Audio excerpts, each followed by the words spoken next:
hari ini kita bisa merayakan tahun baru Islam. Kalau tidak ada beliau itu, kita tidak akan pernah kenal sama yang namanya Islam. Kalau tidak ada orang yang kita kirimkan salat dan salam ini, kita tidak akan pernah kenal yang namanya pakai peci sama pakai jilbab. Kita bahkan tidak bisa bedakan yang mana laki-laki dan yang mana perempuan. Kita tidak tahu apa hak laki-laki, apa hak perempuan. Tapi karena beliaulah kita bisa duduk di sini hari ini terpisah antara laki-laki dan perempuan. Ini kan terpisah, nggak ada yang nyamar kan? Nggak, alhamdulillah, nggak ada yang nyamar. Ini laki-laki jelas laki-laki, yang perempuan jelas perempuan. Kenapa kok ada pembatas kayak begini? Itu karena adanya Nabi besar Muhammad sallallahu alaihi wasallam. Kalau Nabi Muhammad nggak ada, kita nggak duduk pakai batas kayak begini. Kita nggak bisa bayangkan hidup kita tanpa Islam itu kayak gimana. Tapi kita berkah karena adanya Nabi Muhammad. Nabi Muhammad dikirim sama Allah.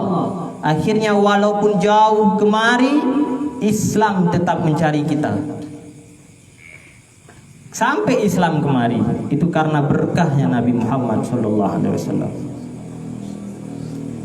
Adik, halo, jangan tidur dulu. Ketika Nabi Muhammad disebutkan, ketika nama Nabi Muhammad disebutkan, kita jawab apa? Sallallahu alaihi wasallam. Berarti ada adik di sini udah pintar. Alhamdulillah. Disebutkan dalam kitab, orang yang paling pelit di muka bumi ini bukan orang yang kalau kita minta uang 1.000 tapi nggak dikasih. Bukan itu orang yang pelit. Misalnya ada orang kaya raya, kaya betul, punya rumah tingkat, punya mobil mewah, punya uang banyak sekali, apapun fasilitas yang dia inginkan kesampaian. Jadi bukan pelit dia kalau kita minta uangnya 1.000 tapi nggak dikasih, nggak pelit. Tapi dia kaya raya, masa uang 1.000 nggak kasih? Tetap nggak pelit itu. Yang paling pelit orang mana? Orang yang paling pelit, yang dapat juara 1 pelitnya, nggak ada juara lagi di atasnya. Itu juara 1 persis. Ya, juara umum ini. Juara umum ini. Orang yang ketika nama Nabi Muhammad disebutkan, tapi tidak menjawab selawat dan salam kepada Nabi Muhammad. Jadi ketika nama Nabi Muhammad disebutkan, tetap tidak menjawab. Udah kita bilang, tetap belum juga dijawab. Kita lagi bilang orang yang paling pelit itu ketika nama Nabi Muhammad disebutkan tidak dijawab selawat salamnya. Kan nampak masih pelit sekali kan? Pelit betul rupanya. Ya itu betul. Sepelit-pelit orang yang ada di dunia ini adalah orang yang gak mau selawat kepada Nabi Muhammad. Gitu. Ternyata lama baru hilang pelitnya. Karena mungkin udah kelamaan pelit, akhirnya ketika kita sebutkan nama baginda Muhammad, tetap tidak terbiasa menjawab. Alhamdulillah ini udah gak pelit. Saya tetap mengulanginya sampai pelitnya itu hilang. Kalau udah nggak pelit lagi, kita lanjut. Masih pelit? Oke, yang gede ya, kita selawat untuk baginda Nabi Muhammad. Kalau saya ajak kita ucapkan selawat untuk Nabi Muhammad sekali saja. Kalau saya ajak kita yang ada hadir di sini pada malam ini untuk berselawat sekali saja. Tapi selawatnya yang tulus, ikhlas, betul-betul. Mau nggak? Mau, serius. Sekali aja ya, nggak usah banyak, nggak usah banyak. Untuk malam ini sekali saja saya minta, tapi betul-betul serius, betul-betul ikhlas. Ya, siap? Sebelum kita ucapkan selawat itu, kita rasakan dulu. Kita rasakan bahwa baginda Nabi itu hadir. baginda Nabi itu hadir ketika majelis maulid seperti yang kita bacakan tadi. Para ulama, guru-guru kita itu menceritakan karena mereka bisa melihat dengan mata batinnya. Ketika nama Nabi diagungkan seperti dalam bacaan maulid tadi, ketika kita berdiri, kan tadi ada berdiri. Ketika kita mahallul qiyam, itu namanya mahallul qiyam. Kita berdiri sama-sama tadi. Kenapa kita berdiri? Kita menyambut kedatangan ruhnya Rasulullah. Jadi guru-guru kita menceritakan, ketika kita bacakan maulid itu, mereka bisa melihat ruhnya Rasulullah itu hadir. Jadi sebelum kita ucapkan selawat dan salam kepada baginda Nabi, kita rasakan. Coba ya, kita coba. Oke, siap? Oke, duduk yang baik, duduk yang bagus, yang rapi. Rasakan baginda Nabi itu hadir. Beliau duduk di depan kita. Ketika kita ingin mengucapkan selawat dan salam ini untuk beliau, kita persembahkan ini dengan hati yang tulus. Kita persembahkan ini dengan hati yang penuh keikhlasan. Kita persembahkan selawat terbaik kita pada malam ini langsung untuk beliau. Beliau sudah duduk di depan kita menunggu kita berselawat. Bisa nggak kita rasakan? Bisa? Sudah terasa nggak? Kira-kira sekarang Rasulullah sudah duduk di depan kita. Kalau Rasulullah sudah duduk di depan kita, selawat apa yang ingin kita ucapkan untuk beliau? Coba dirasakan ya. Dirasakan. Badannya terasa panas? Terasa. Coba dirasakan Rasulullah hadir di depan kita. Beliau hadir ke tempat yang mulia ini. Beliau hadir di musala kita yang mulia ini. Beliau duduk di depan kita dengan wajahnya yang tidak bisa kita bayangkan. Dengan wajah yang tampan sekali, Nabi Muhammad duduk di depan kita. Beliau menunggu kita. Beliau adalah orang yang akan membantu kita. Beliau adalah orang yang akan menyelamatkan kita nanti di hari kiamat. Beliau adalah orang yang tidak rela kita ini masuk ke dalam neraka. Beliau akan membantu kita, memegang tangan kita, membawa kita untuk masuk ke dalam surga. Sama-sama bareng-bareng beliau. Kita selawat untuk beliau. Kita bacakan selawatnya. Allahumma sholli ala Sayyidina Muhammad. Kita bacakan selawatnya sama-sama. Ayo. Allahumma sholli ala Sayyidina Muhammad. Kita ulangi. Allahumma sholli ala Sayyidina Muhammad. Lagi? Cukup? Allahumma sholli ala Muhammad. Allahumma sholli ala Muhammad. Allahumma sholli ala Muhammad. Adrikna ya Rasulullah. Ishfa' lana ya Rasulullah. Adrikna ya Rasulullah.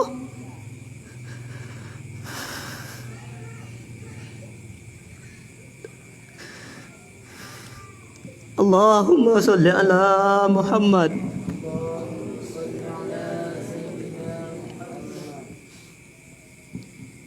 Adik-adik, para hadirin wal hadirat rahimakumullah ajmain. Kita berharap selawat ini terus kita bacakan, kita perbanyak kepada baginda Nabi Muhammad sallallahu alaihi wasallam, kepada sahabat beliau, kepada keluarga beliau, kepada semua para ulama yang telah setia dan sedia melanjutkan perjuangannya Rasulullah, mempertahankan Islam, menyebarkan Islam, melanjutkan Islam itu sampai Islam datang kepada tempat kita ini. Kita pantas mensyukuri dan terus mendoakan mereka.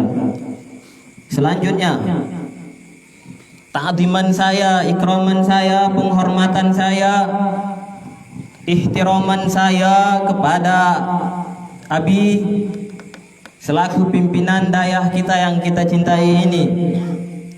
Allah yar'ah, Allah yutawil umrah, Allah yuwasi' arzaqah.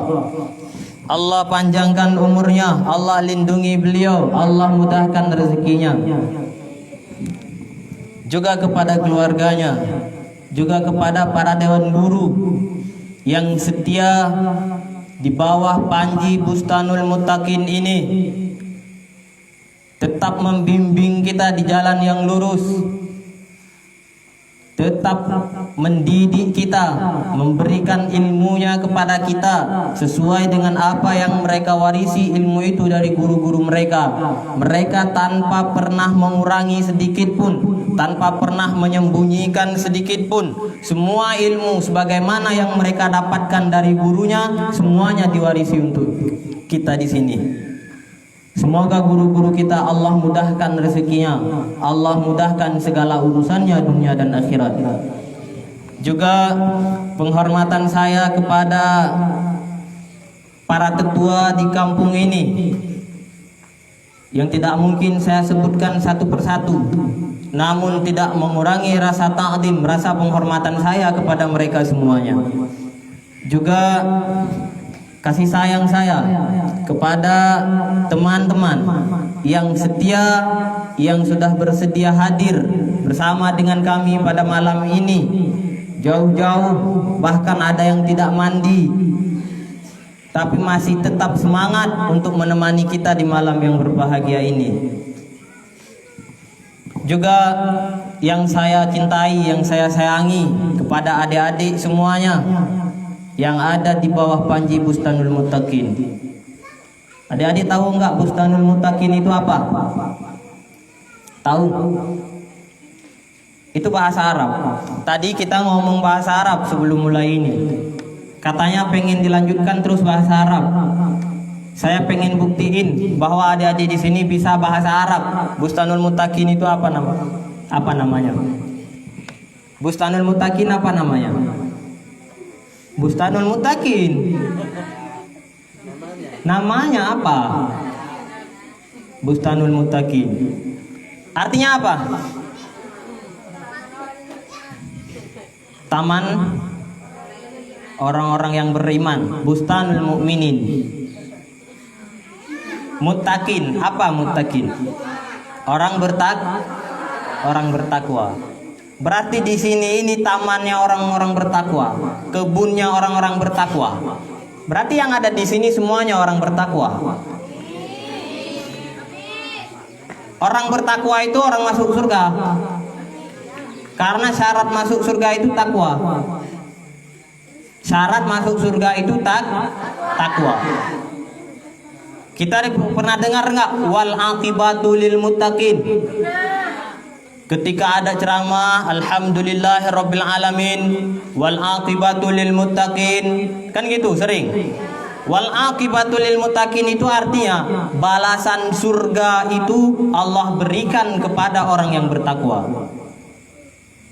Saya yakin yang ada di sini, baik yang laki maupun yang perempuan, semuanya ini adalah orang-orang yang muttaqin, orang-orang yang bertakwa. Semuanya adalah penghuni surga. Jadi kenapa saya mau datang jauh-jauh kemari? Karena saya tahu di sini adalah orang-orang bertakwa. Di sini adalah orang-orang muttaqin. Di sini adalah ahli-ahli surga semuanya. Saya berharap saya datang kemari ini untuk silaturahmi. Saya silaturahmi kemari dengan tujuan apa?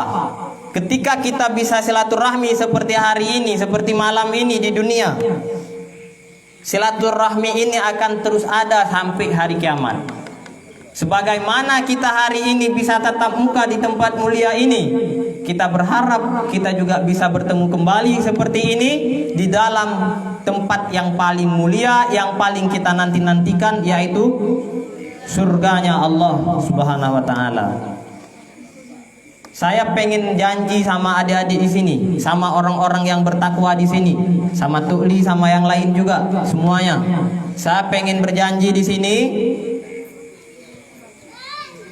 Kalau nanti, halo, adik-adik didengar dulu ya, saya pengen janji ini.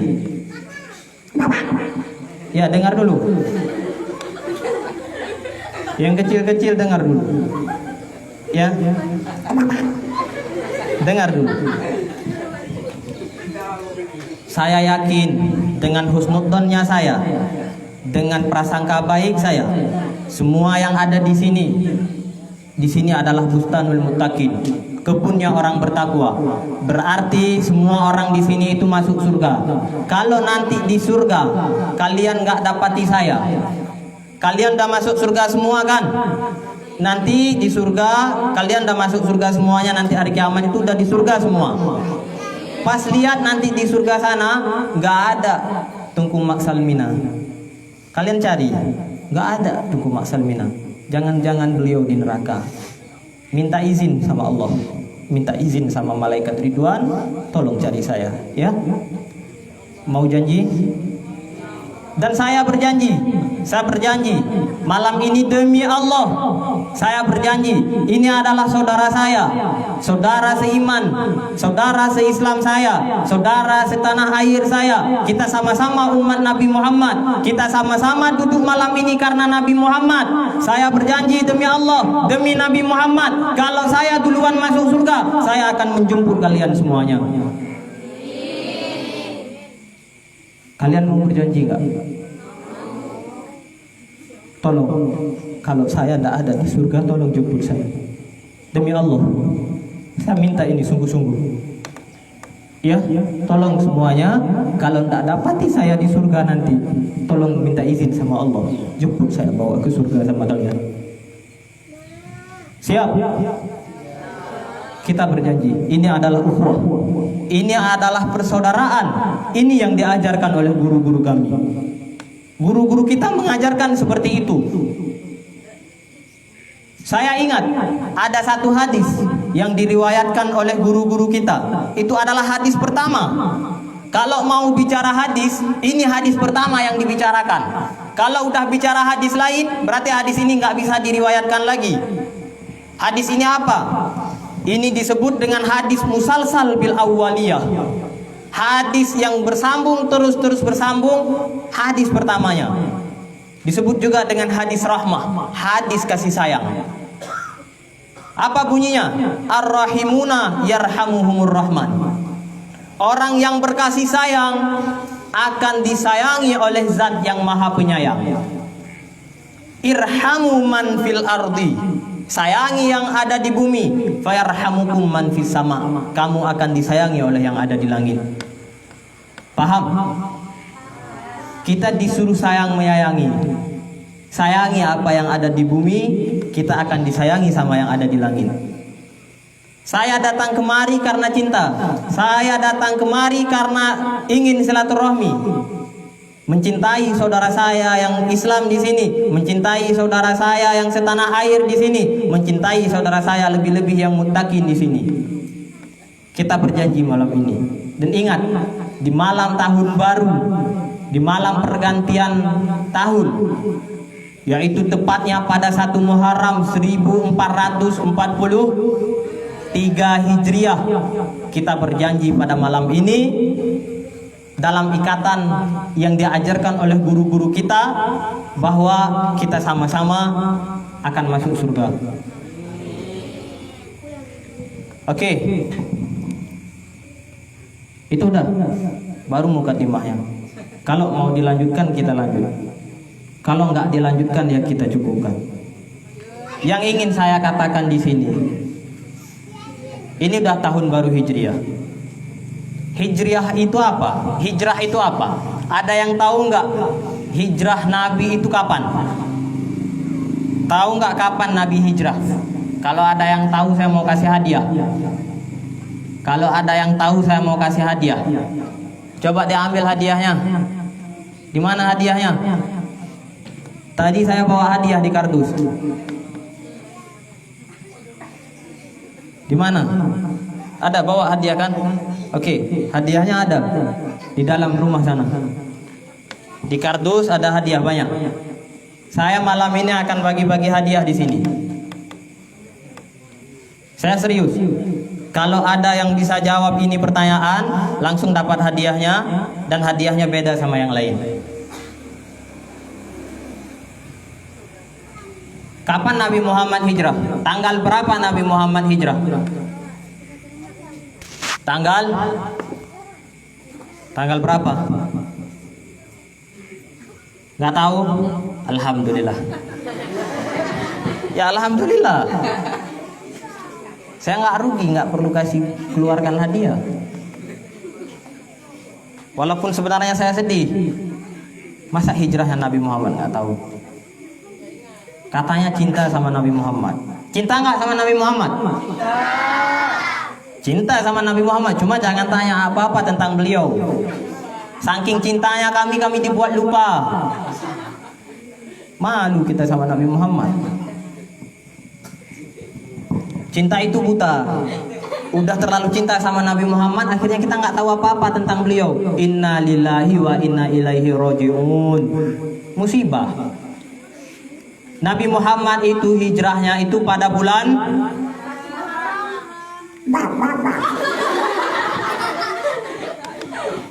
Nabi Muhammad hijrah pada bulan Rabiul Awal. Lahirnya Nabi Muhammad pada 12 Rabiul Awal. Hijrahnya beliau Rabiul Awal juga. Iya serius. Nabi Muhammad itu berangkat hijrah itu malam 27 Safar. Ingat ya? Ini ingat. 27 Safar Nabi Muhammad itu keluar dari kota. Ada yang jawab Madinah tadi siapa? Mau hijrahnya ke Madinah masa?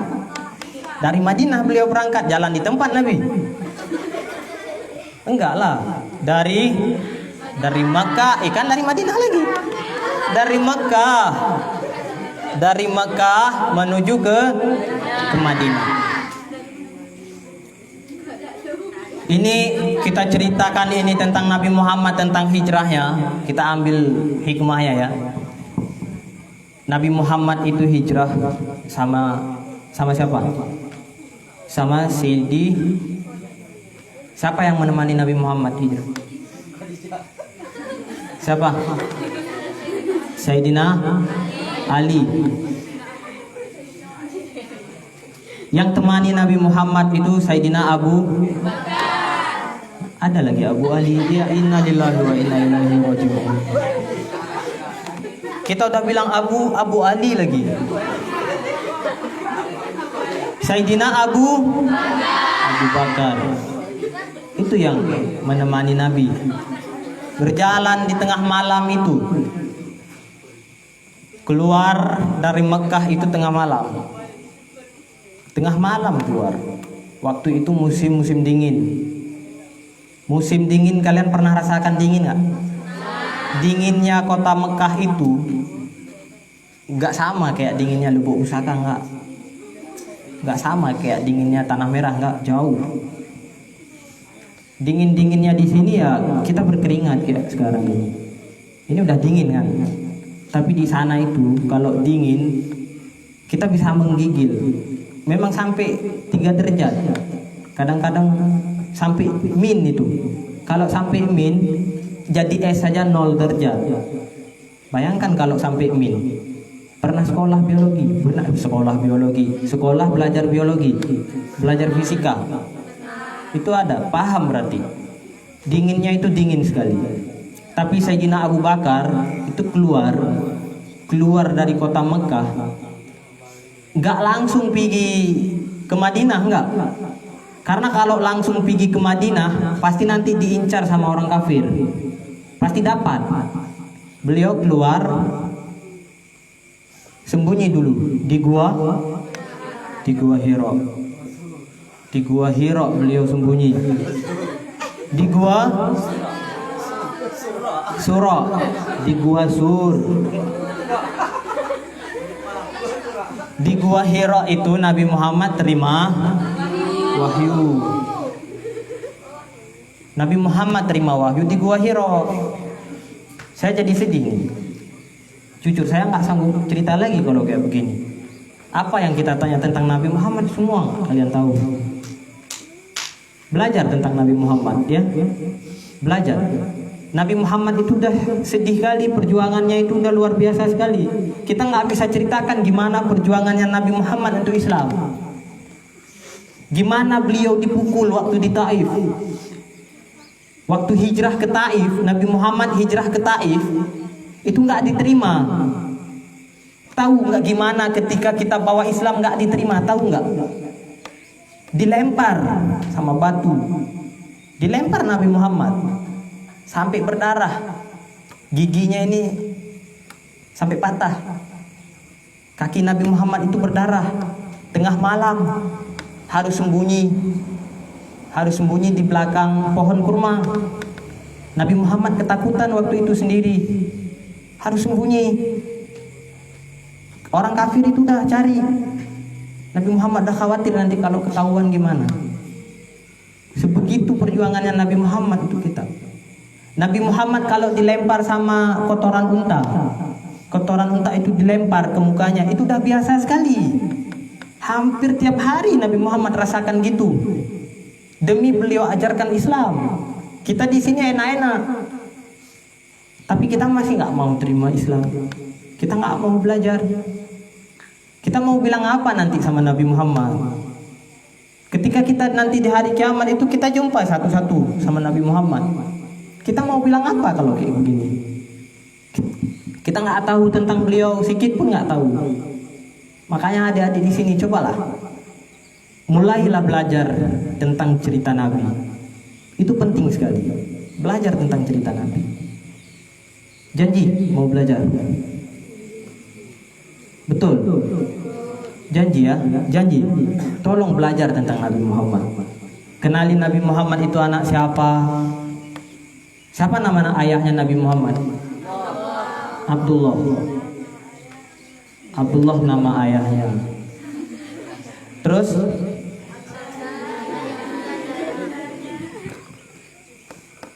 kakeknya siapa? Nama Abdul Muthalib siapa?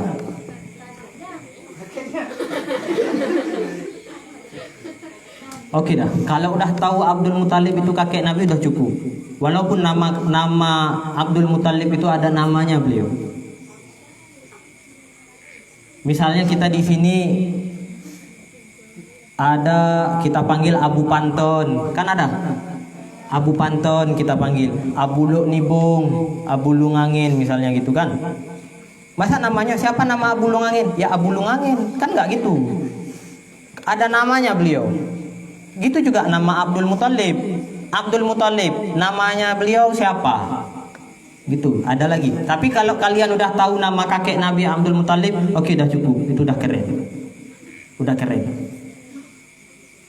Nama ayahnya Abdul Muthalib siapa? Abdullah lagi. Asba ente. Tahu Asba? Apa Asba? Bukan. Asba itu asal nebak. Oh, sampean niki. Orang mudeng jawab yo, asal-asal.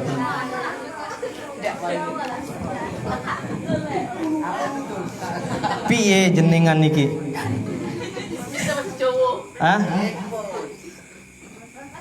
Kulo niki belajar bahasa Arab di Jawa, belajar bahasa Arab di Jawa. Tapi saya bisanya bukan bahasa Arab, tapi bisanya malah bahasa Jawa. Saya di Jawa Timur lama. Saya Aceh. Saya orang Aceh, mama saya orang Aceh, ayah saya orang Aceh. Tapi Acehnya saya ini diragukan. Saya kalau sama orang Jawa saya Jawa, sama orang Karo saya Karo, sama orang Arab saya Arab, sama orang Gayo sikit lah. Kalau bahasa Gayo itu saya nggak terlalu bisa. Tapi kalau kalian ngomong saya tahu. Saya lama juga pernah ceramah itu ngisi kajian di Takengon. Di Karo juga sering. Tahu Karo? Batak. Orang Batak itu bahasanya keren juga saya lihat. Kita nggak bisa nulis bahasanya. Kalau mereka mau tanya namanya ise gelarndu. Ise gelarndu. Mujuah-juah gitu. Parah betul bahasanya. Tapi saya belajar juga sedikit banyak saya belajar bahasa Karo. Ise gelarndu itu siapa namamu? Kalau bahasa Gayo tanya siapa namamu siapa? Sonanka. Jeneng gimana? Kalau bahasa Jawa sopo jenengmu? Ya, keren juga ya bahasanya di sini. Luar biasa. Ini berkahnya. Kenapa kok bisa bersatu kayak begini? Karena adanya Nabi Muhammad sallallahu alaihi wasallam. Oke, kita lanjut lagi. Kita perlu ceritakan di sini Nabi Muhammad itu pernah suruh kita untuk belajar bahasa. Nabi Muhammad yang suruh belajar kita bahasa. Nabi Muhammad itu punya sahabat. Sahabatnya itu disuruh belajar bahasa. Belajar banyak bahasa. Biar apa? Biar bisa paham banyak bahasa, biar Islam itu sampai ke bahasa manapun. Gitu. Saya pengen belajar bahasa Jawa juga yang fasih. Saya pengen belajar bahasa Gayo yang fasih. Saya pengen belajar bahasa Karo yang fasih. Apapun bahasa yang ada di dunia ini saya pengen belajar. Serius, saya pengen belajar. Kalau ada yang mau ajarin saya bahasa Jawa, tapi bahasa Jawa udah banyak lah saya tahu. Bahasa Gayo misalnya, bahasa Batak lagi, bahasa Alas. Saya bahasa Alas itu nggak tahu persis. Ada we kayak mana? Ya we, apa dicoba we itu ya, we. Tapi saya juga pernah di Aceh Tenggara itu, saya juga lama itu ngisi kajian. Pernah juga di Aceh Tenggara itu lama, kemudian di luar negeri. Tapi nggak perlu cerita lah. Kita nggak perlu cerita sampai ke luar negeri, sampai kemana nggak perlu cerita. Karena malam ini saya di Lubuk Pusaka. Oke, kita lanjut ya. Kita lanjut tentang sedikit aja tentang Sayyidina Abu Bakar. Itu Sayyidina Abu Bakar keluar dari rumah karena dikasih izin sama Tuhan untuk menemani Nabi Muhammad. Beliau nangis jadinya. Sayyidina Abu Bakar itu nangis. Kenapa kok beliau nangis? Tapi Abu Bakar yang bisa temani. Kita kalau udah dapat izin kita membersamai Rasulullah, misalnya karena kita mau ngaji kayak begini, kita dapat izin untuk membersamai Rasulullah. Rame-rame kita bisa membersamai Rasulullah. Kita udah syukur.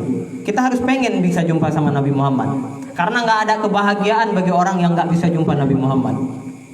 Sayyidina Abu Bakar itu bisa sama Nabi Muhammad sampai tidak ada satu orang pun diizinkan. Sayyidina Abu Bakar diizinkan temani Nabi Muhammad. Beliau itu jalan tengah malam keluar. Ini cerita ya. Tengah malam keluar dari rumah, pelan-pelan jalannya mundur. Jalan mundur. Sayyidina Abu Bakar sama Rasulullah keluar dari rumah untuk lari dari kejaran orang kafir itu, jalannya mundur. Kenapa kok jalan mundur? Biar orang kafir itu nggak tahu jejaknya kemana. Kalau mundur itu kan kakinya dipikir ke depan jalannya, rupanya jalannya ke belakang sana. Itu sampai segitu. Coba bayangkan jalan mundur.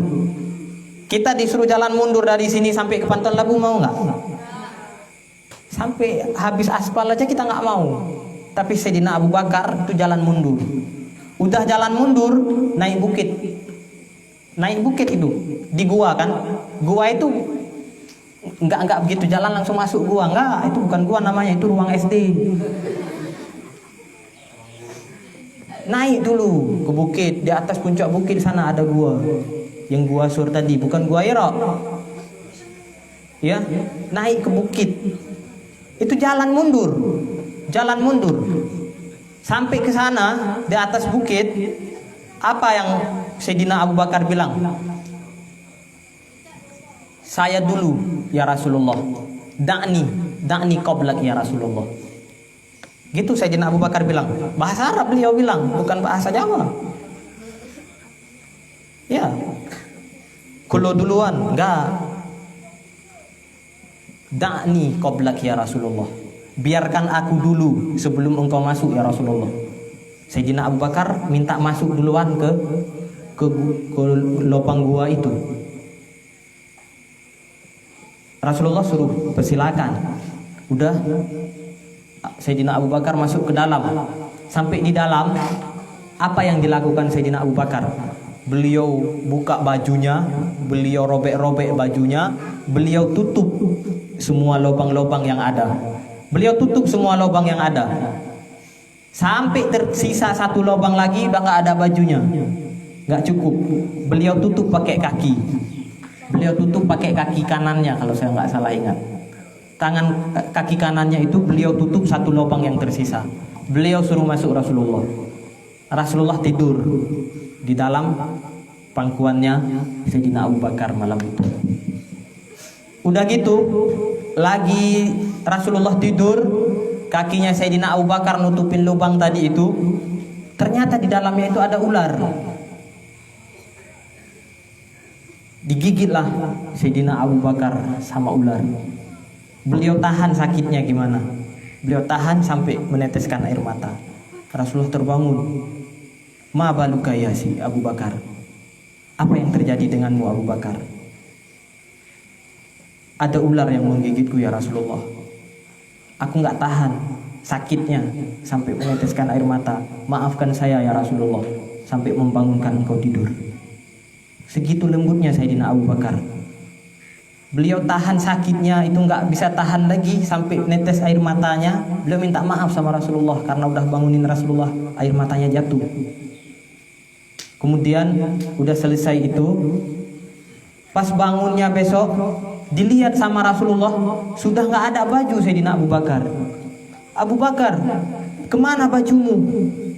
Udah saya robek-robek ya Rasulullah, udah tutup itu lubang semuanya. Kenapa Sayyidina Abu Bakar lakukan kayak gitu? Karena cintanya kepada Rasulullah.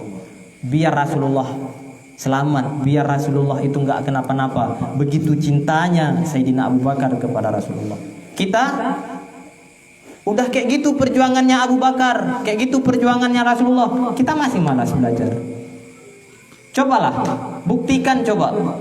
Jangan malas lagi belajar. Nabi Muhammad itu berjalan sama Sayyidina Abu Bakar itu besoknya. Jalannya bukan jalan yang ditempuh sama manusia biasa waktu jalan ke Madinah. Misalnya jalan dari Panton kemari itu lewat jalan biasa itu ya sampai jalan ini. Misalnya ini ada jalan lain, jalan tikus. Lewat jalan itu Rasulullah. Kalau di peta itu bisa lihat kita. Saya dapat petanya. Peta Rasulullah jalan dulu.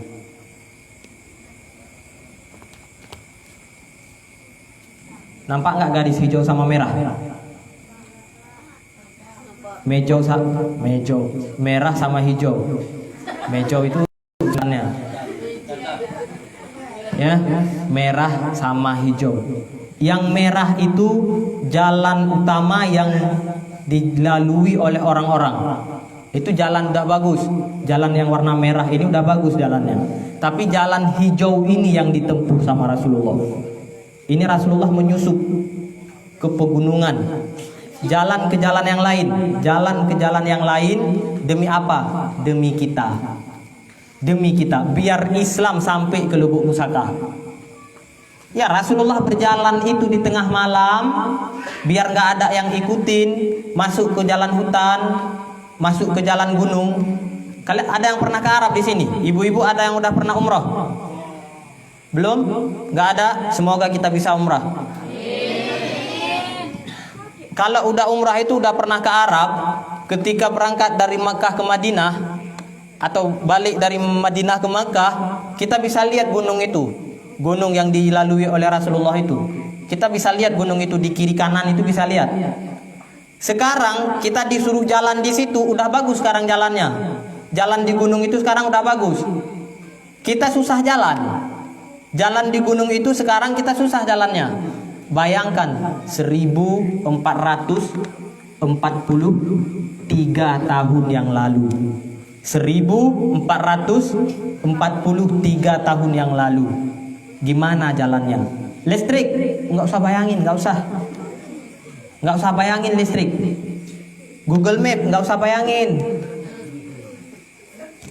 Itu dulu sekali, 1000 tahun lebih, hampir 1500 tahun yang lalu. Rasulullah jalan itu sama Abu Bakar, ditemanin sama satu orang untuk tunjukin jalan. Beliau sewa itu orangnya. Oke, udah sampai situ. Itu demi selamatnya Rasulullah, biar Islam sampai ke kita. Udah sampai Islam ke kita belum? Kita di sini udah bisa tahu rukun Islam berapa? Berapa? 5 apa 6? Rukun pertama apa? Mengucap 2 kalimat syahadat. Keenamnya apa? Kelima? Naik haji ke Baitullah kalau mampu. Kalau nggak mampu, bukan nggak usah, kalau nggak mampu berdoa. Berdoa gitu kan. Oke? Sudah? Sudah ya? Rasulullah udah hijrah, udah sampai ke Madinah. Rasulullah udah sampai ke Madinah, Islam udah jaya, udah sampai Islam ke Lubuk Pusaka. Bahkan kalau kita mau naik boat lagi, mau naik boat ke Alur Sepuy, juga Islam di sana.